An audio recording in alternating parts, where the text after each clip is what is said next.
많은 시니어들이 은퇴 후 혹은 인생 후반전에 바라던 꿈을 실현하고자 합니다.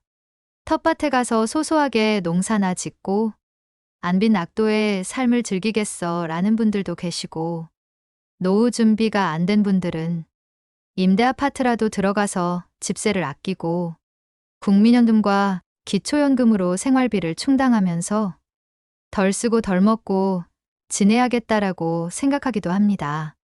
대부분의 시니어들이 동경하는 인생 후반전의 삶을 실제 사례로 들어서 설명드리겠습니다. 국내 5대 대기업에서 영업과 마케팅 부문 임원으로 근무하다가 62세에 퇴직한 박모 씨가 있습니다. 박 씨는 현재 76세로 본인이 퇴직한 기업의 관련 회사에서 CEO로 3년을 근무한 후 65세에 완전히 퇴직을 했습니다. 금전적으로 노후 준비가 얼추되었다고 생각하여 다시 일하고 싶은 마음은 없었습니다. 등산과 골프를 다니고 친구들 모임과 전 직장의 친목 모임에도 열심히 나갔습니다. 야, 이게 인생 후반부의 재미구나. 누구 눈치도 안 보고 자유롭고 걱정도 크게 없네. 처음엔 재미있고 행복하다고 느꼈습니다. 시간도 무제한으로 주어졌기 때문입니다. 그러나 퇴직 후 5년이 넘어가자 지루해지기 시작했고 6년이 지나고부터는 다음과 같은 후회가 자주 들었습니다. 지난 몇 년 동안 참 무의미하게 살았구나. 일을 하지는 않더라도 책이라도 한 권 쓸걸. 그래도 한때는 국내 영업과 마케팅 분야 최고 전문가라고 자부했었는데 정말 아쉽다. 퇴직 후 10에서 20년 정도 살다 죽는다면 박 씨처럼 살아도 될지 모릅니다. 그러나 대부분의 시니어들은 퇴직 후 40에서 50년을 더 살아야 합니다. 오히려 인생 전반전보다도 더 오랜 기간 살아야 하는 사람들도 많습니다. 그렇기에 인생 후반전을 박 씨처럼 그저 소비만 하면서 살아서는 안 됩니다. 지루함과 무료함을 느낄 확률이 높고 수명의 연장으로 그런 생활이 길어지면 정말로 끔찍한 삶이 될 수도 있기 때문입니다. 소비 위주의 생활이기 때문에 삶의 보람을 느끼기 어렵습니다. 그러면 어떤 삶을 살아야 하는 걸까요? 가치를 만드는 삶을 살아야 합니다. 남을 돕거나 일을 하거나 강의를 하거나 글을 써서 집필 활동을 하는 등 사람은 생산적인 활동을 하여 가치를 창출해야 삶에서 보람을 느낄 수 있습니다. 가치를 만드는 삶을 살려면 끊임없이 공부하고 연구하며 혁신하고 봉사해야 합니다. 그래야 하는 두 가지 이유가 있습니다. 첫 번째, 그렇게 해야만 속한 분야에서 자신의 경쟁력을 유지하거나 더 높일 수 있습니다. 두 번째, 가치 높이기를 포기하는 순간 몸과 마음이 녹쓰는 기계처럼 노쇠하게 됩니다. 6, 70대가 되어서도 가치를 만들기 위해 연구하고 공부하며 일하는 사람은 늙지 않을 뿐 아니라 계속 성장할 수 있습니다. 그렇다면 우리 사회의 현실은 어떨까요? 일하기를 너무 일찍 포기하는 분들이 많습니다. 이제 인생 후반전의 삶은 다르게 살아야 합니다. 90세까지 연구하고 공부하며 가치를 만드는 일에 몰입한다고 생각해 보세요. 돈 걱정 없는 삶, 건강한 삶, 배우자와 자녀 등 주변 사람들과 관계가 좋은 삶을 살 수 있습니다.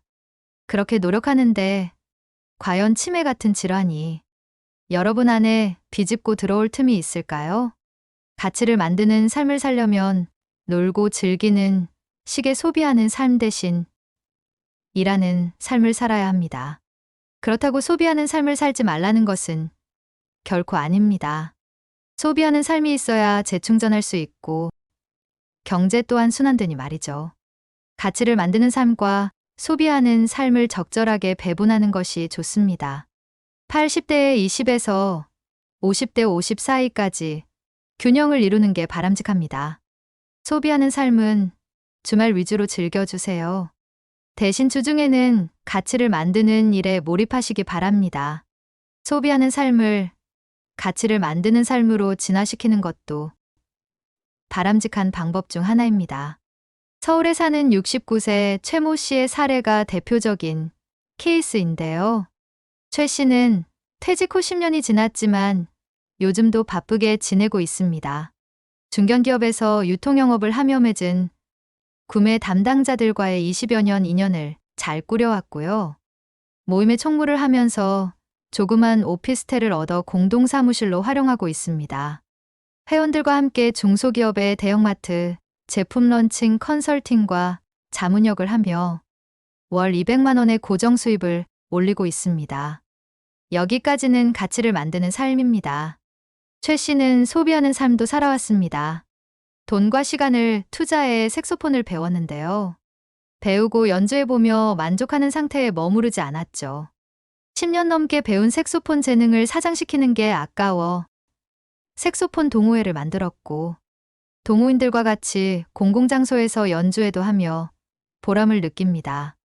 개인적으로는 동창회나 아파트 분여회 등을 섭외하여 월 5회 이상 연주회를 통한 부수입과 봉사활동도 하고 있습니다. 이면도로에 있는 조그만 건물 지하를 얻어 연습실 겸 동호인들의 연습장소도 만들었습니다.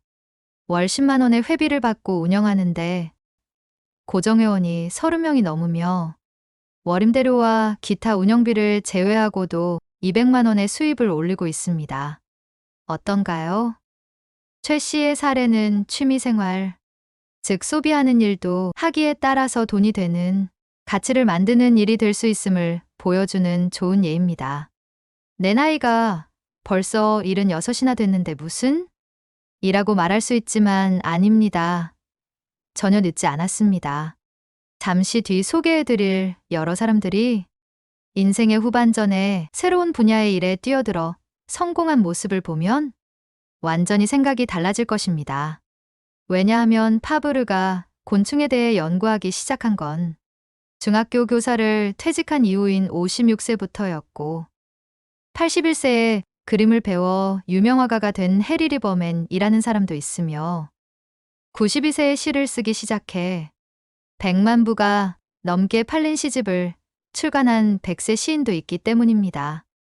이 사람들의 공통점은 지극히 평범한 사람이었다는 것, 가족이나 주변의 그런 시선을 의식하지 않았다는 것, 그리고 인생 전반전에 비해 퇴직 후인 인생 후반전에 오히려 더 큰 성취를 이루고 명성 또한 얻었다는 것입니다. 이 모든 것이 인생 후반전을 위한 꿈과 목표를 가졌기 때문에 가능한 일이었습니다.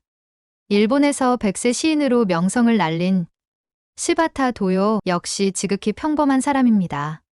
오히려 우리 주변의 평범한 사람들보다 더 어렵고 외롭게 살아온 사람입니다. 시바타 도요는 1911년 도치기시에서 부유한 가정의 외동딸로 태어납니다. 그러나 10살 때 집안 형편이 어려워져 학교를 그만두고 여관과 식당 등에서 허드렛 일을 해야 했습니다. 20대에 결혼했으나 이혼의 아픔을 겪었습니다. 33세 때 요리사 시바타 아이키치와 재혼한 후 외동아들을 낳고 지극히 평범한 주부의 삶을 살았습니다. 1992년 남편과 사별한 후 우스노미아에서 20년 넘게 혼자 살다가 2013년 1월 20일 102세의 나이에 타계하였습니다. 그녀는 배운 게 없어 늘 가난했고 두 번째 남편과 사별한 후에는 혼자 사는 게 외로워 죽으려 한 적도 여러 번 있었다고 합니다. 그러다가 그녀의 아들인 게니치가 시를 써보라는 권유로 92세 때에 시를 쓰겠다는 꿈과 목표를 세웠습니다. 그저 시를 써보겠다는 단순한 목표가 아닌 전 세계 사람들이 자신의 시를 읽게 만들겠다는 원대한 꿈이었습니다. 처음에는 신문사에 시를 투고하려 노력하였고 결국 기회를 잡아 투고할 수 있었습니다. 그 이후 계속 노력을 하여 2009년인 그녀의 나이 98세 때 첫 시집인 약해지지 마를 출간할 수 있었습니다. 그 시집은 일본에서만 150만 부 넘게 팔린 베스트셀러가 되었고 한국, 중국, 미국, 이탈리아 등 여러 나라에서 시집으로 출간되어 독자들의 사랑을 받았으니 그녀가 바라던 원대한 꿈이 실현되었다고 볼 수 있습니다.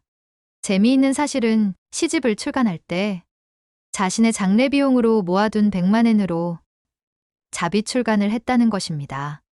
왜냐하면 출판사들이 무명 시인의 시집이 안 팔릴 것을 염려해 출간을 꺼렸기 때문입니다. 그녀는 인생이란 늘 지금부터야 라고 말합니다. 2011년 6월 그녀는 100세에 살아가는 힘이라는 두 번째 시집을 출간했습니다. 시바타 도요가 시집을 낼 수 있었던 이유는 많이 늦긴 했지만 92세에 시를 쓰고 시집을 내겠다는 꿈을 꿨기 때문입니다. 아마도 지금 영상을 보시는 분들은 험난한 굴곡과 같은 삶을 살았던 시바타 도요보다 훨씬 좋은 환경일 것입니다. 그녀보다 3, 40년 이상 젊을 테고 덜 외롭고 경제적으로도 덜 어려울 테니 말입니다.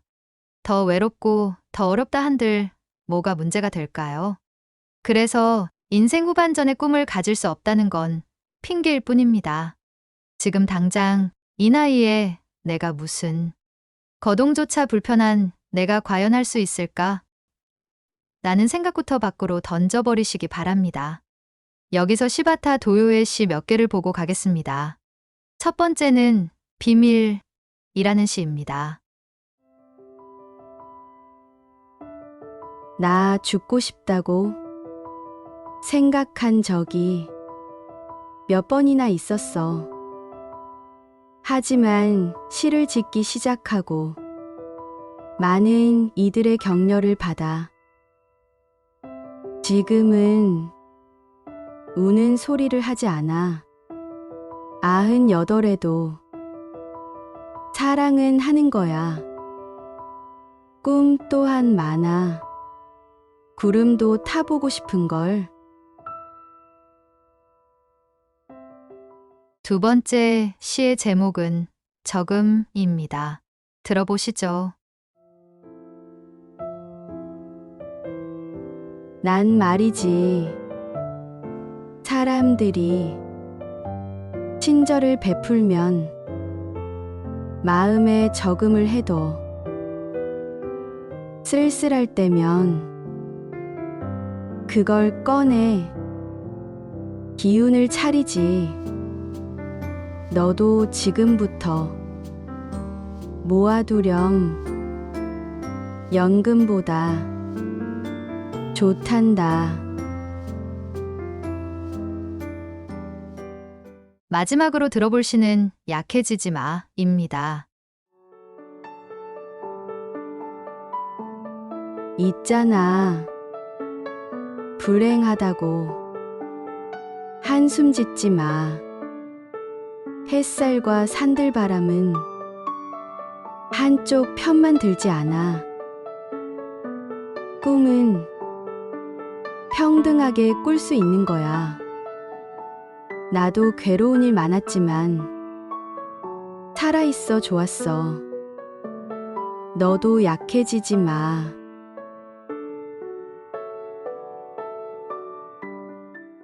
그녀의 감미로운 감정선이 담긴 시를 들어보니 어떠신가요? 시바타 도요는 비밀이라는 시에서 98에도 사랑은 하는 거야 라고 말했습니다. 92에도 98에도 꿈도 꾸고 사랑도 하는 것입니다. 여러분들도 살아온 경험이 많으실 텐데 조금만 노력하면 시인이 될 수 있을 것 같지 않으신가요?